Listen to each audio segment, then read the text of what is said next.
ختم القرآن کا سربراہ اس میں میرا بیان تھا عظمت قرآن کے حوالے سے. اور عظمت قرآن کے سارے بچے اور قرآن عام ہو, قرآن کی تلاوت ہو, اور اس سے مناسبت سے جو اس کے لیے رکاوٹ جو چیزیں بن رہی ہیں, میں نے کہ نوجوان نسل پب جی فری فائر لائے لڈو جس سے اسٹڈی بھی متاثر ہوتی ہے, مطالعہ متاثر ہوتا ہے, اور جو اسٹوڈنٹ یا نوجوان پب جی فری فائر لائے لڈو ان چیزوں میں مبتلا ہو وہ مستقبل کے اچھے لوگ نہیں بن سکتے.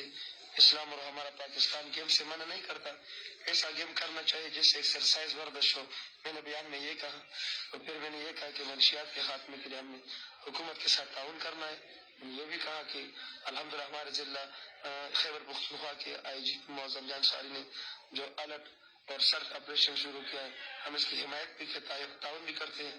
لوگوں سے میں نے کہا کہ منشیات کا بائیکاٹ کرے, اور جو منشیات فروش اس کو بیچنے والے, اس کو عام کرنے والے, ان کے خلاف حکومت اور اداروں کے ساتھ تعاون کون کرے گی. تو جتنے اجتماع کانفرنس کے لوگ تھے سب نے ہاتھ کھڑا کیا میری تائید میں.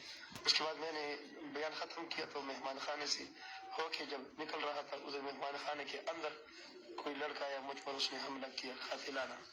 تو اس وجہ سے جب اس نے مجھ پر حملہ کیا میں گر پڑا, لوگوں نے اس کو پکڑا. سر اب کیا سمجھتے ہیں کہ اس حملے کے پیچھے کیا مطلب کیا عامل ہو سکتے ہیں؟ اصل میں علماء کے دشمن بھی بہت ہے, دوست بھی بہت ہے, اور میرے خیال میں ہو سکتا ہے یہ منشیات فروش ہوگا یا آئس بیچنے والا, اس کو یہ بات مناسب نہیں لگی ہو.